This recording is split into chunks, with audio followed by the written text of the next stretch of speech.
उसके बाद ही आपकी मनोकामना पूर्ण होगी, या फिर आपको अर्जी बांधना एकदम आवश्यक है। तो आप ध्यान देने वाली बात है कि अगर आप बागेश्वर धाम जाते हैं तो आपको क्या करना चाहिए, या किसी भी मंदिर में जाते हैं तो आपको कैसा बर्ताव या कैसा दिनचर्या रखना चाहिए। तो चल उसी दिन जाओ, 7 दिन में किसी भी दिन आप जा सकते हैं, क्योंकि आपको अर्जी लगाने की आवश्यकता नहीं है। तो आप जय श्री राम मित्रों, जय बागेश्वर धाम, जय बालाजी। आज ये जो टॉपिक है ये बहुत ही इंपॉर्टेंट है, और आप सबको थंबनेल के हिसाब से समझ ही आ रहा होगा कि अगर बागेश्वर धाम जाएं और वहां अगर अर्जी ना भी लगाए, अर्जी ना बांधे, तो फिर क्या नियम का पालन करना होगा, और किस तरह से आप बागेश्वर धाम जाकर भी आपकी इच्छा अगर अर्जी लगाने की नहीं भी है तो भी आप घूमकर आ जाए वहां से, और फिर आपकी जो मनोकामना है वो भी पूर्ण हो जाए। देखिए, बहुत सारे भक्त ऐसे हैं बालाजी के, कहे तो सनातनी कुछ ऐसे हैं जो वह नियम का पालन करना चाहते भी है, उसके बावजूद भी उनका घर का माहौल अच्छा नहीं बन पाता है, या घर का माहौल कहे तो उस हिसाब से नहीं होता है जैसा कि नियम पालन करना होता है। इसके कारण से वो अर्जी नहीं लगा सकते हैं, और इस कारण वो बागेश्वर धाम भी नहीं जा सकते हैं, बालाजी का दर्शन नहीं कर सकते हैं। ऐसा उनका जो ये मतलब सोच है, यह देखा जाए तो बहुत ही गलत है। इस तरह का सोच रखेंगे अगर आप, तो आप बागेश्वर धाम बालाजी दर्शन नहीं कर पाएंगे। आपको लगेगा कि हम वहां जाएंगे तो अर्जी बांधेंगे तो नियम का पालन तो करना ही पड़ेगा। तो इस तरह का अगर आपके मन में कोई भी विचार चल रहा है तो पहले उस विचार को पूरी तरह से खत्म कीजिए, क्योंकि सनातनी हो आप, हिंदू हो आप, आपका कर्तव्य है, या फिर कहे तो आपका यह फर्ज है। और अगर आप घूमना ही चाहते हैं, आप देखना भी चाहते हैं, तो ये आपका नियम है कि अगर आप बालाजी के भक्त हैं तो आप कहीं भी किसी भी जगह पे किसी भी मंदिर पे जाके अगर आप बालाजी का दर्शन करना चाहते हैं, वहाँ बालाजी की मूर्ति है और बालाजी का दर्शन करना चाहते हैं आप, या फिर किसी भी देवी देवता का मंदिर हो वहाँ पे आप जाकर दर्शन करना चाहते हैं, तो ऐसा कोई नियम आपके साथ फिर नहीं होगा कि आप दर्शन भी करें उसके बाद आपको लहसुन प्याज छोड़ना पड़ जाए, या फिर आप कोई आपके साथ भोजन में कुछ ऐसा गलत पदार्थ जुड़ा हुआ है तो वो छोड़ना पड़ जाए। ऐसा कोई एकदम नियम नहीं है।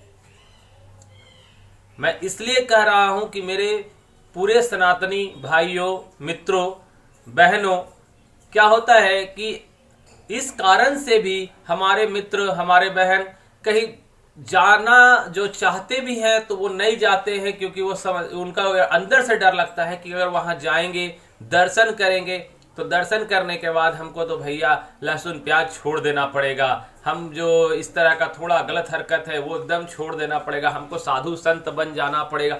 तो ऐसा कुछ भी नहीं है, क्योंकि साधु समाज, संत समाज, उनका नियमावली कुछ अलग होते हैं।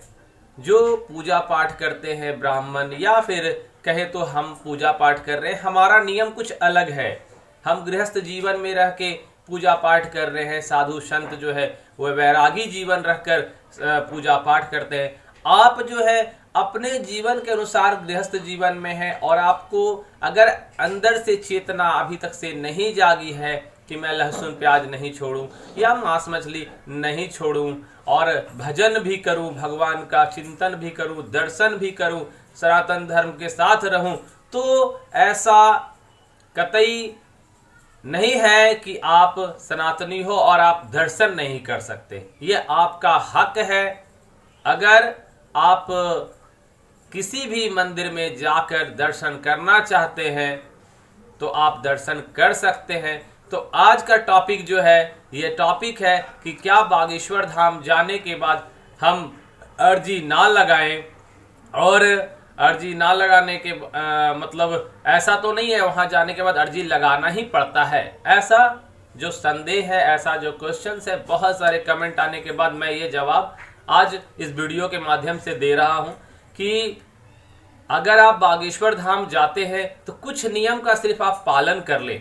आप सनातनी हो, सच्चे सनातनी हो, आप बालाजी के भक्त हो, बजरंगबली के चेला हो, तो आपका तो कुछ कर्तव्य तो बनता है, कुछ नियम का पालन तो आप भी करते ही होंगे। तो बस कुछ ऐसे नियम का पालन कर ले, एक छोटी छोटी से नियम का पालन कर ले, तो ज़रूरत नहीं है कि आप वहाँ जाकर अर्जी ही बांधे और उसके बाद ही आप की मनोकामना पूर्ण होगी, या फिर आपको अर्जी बांधना एकदम आवश्यक है। तो आप ध्यान देने वाली बात है कि अगर आप बागेश्वर धाम जाते हैं तो आपको क्या करना चाहिए, या किसी भी मंदिर में जाते हैं तो आपको कैसा बर्ताव या कैसा दिनचर्या रखना चाहिए। तो बागेश्वर धाम का मैं आज ये वीडियो बनाया हूँ, तो वहाँ का मैं कुछ आपको नियम बता दूँ कि अगर आप बागेश्वर धाम जाते हैं तो आपके लिए कोई ऐसा दिन नहीं है कि आप मतलब नहीं बोला जाता है कि आप मंगलवार को जाओ, शनिवार को जाओ, तो ऐसा कोई दिन नहीं आपके लिए है स्पेशल कि उसी दिन जाओ। 7 दिन में किसी भी दिन आप जा सकते हैं, क्योंकि आपको अर्जी लगाने की आवश्यकता नहीं है। तो आप किसी भी दिन जाएं और जाने के बाद आप 21 जो है परिक्रमा कर ले। अगर आपको मिठाई, प्रसाद, फूल कुछ भी चढ़ाना हो तो आप चढ़ाने के लिए वो सामान खरीद ले। और उससे पहले की थोड़ी सी बात मैं बता दूं कि कम से कम आप सनातनी हो तो मंदिर जाते हो, तो इतना तो आपको पता ही होगा कि उस दिन अगर हम उस दिन जाने से पहले स्नान आदि से पवित्र हो जाए, शुद्ध हो जाए, उसके बाद कोई गलत पदार्थ या गलत भोजन ना करके वहां जाए। गलत भोजन नहीं करना है, ऐसा नहीं गलत भोजन करके ही करना है या कुछ करना है। उस दिन आप कोशिश करें कि उस दिन आप कुछ गलत भोजन का प्रयोग ना करें। उस दिन नहा पीछ के पवित्र होकर फूल ले, पुष्प ले ले, पुष्प के साथ मिठाई उठाई ले ले, जो आपकी इच्छा हो प्रसाद चढ़ाने की वो ले ले। और लेने के बाद आप सीधा जो है आप बागेश्वर धाम मंदिर चले जाइए, मंदिर में प्रसाद चढ़ाइए, फूल चढ़ाइए। उसके बाद हो सके तो 21 परिक्रमा जो है बागेश्वर धाम मंदिर की चारों तरफ से 21 परिक्रमा ले लीजिए। आपकी जो इच्छा है, मनोकामना है, बालाजी के चरणों पे सुना दीजिए, उनके सम्मुख कहिए। आपकी जो भी मनोकामना है वह अवश्य पूर्ण होगी, क्योंकि बालाजी में ऐसा कुछ नहीं है, बालाजी में ऐसा कुछ नहीं है कि आप वहां जाने के बाद आपको अर्जी ही लगाना है। बालाजी में जाने के बाद आपको दर्शन करना ये सर्वोत्तम है। अनिवार्य ये है कि अगर आप जाते हैं तो आप दर्शन करें, उनसे अपना मनोकामना कहें, अपना दुख प्रकट करें, और आपका अर्जी या आपका जो मनोकामना है वह अवश्य पूर्ण होगी।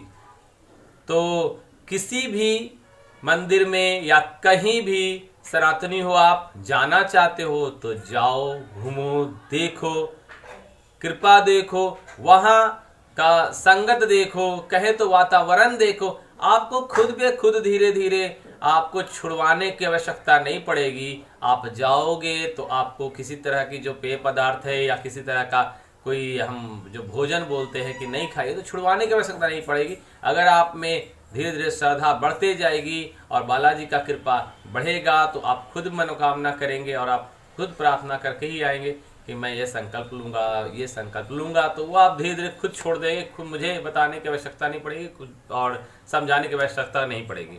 तो चलिए, आज का वीडियो कैसा लगा आप सब जरूर कहेंगे, कमेंट में अपना क्वेश्चंस कहें, उसका मैं अवश्य उत्तर दूंगा। जय जय सिया राम, जय बागेश्वर धाम।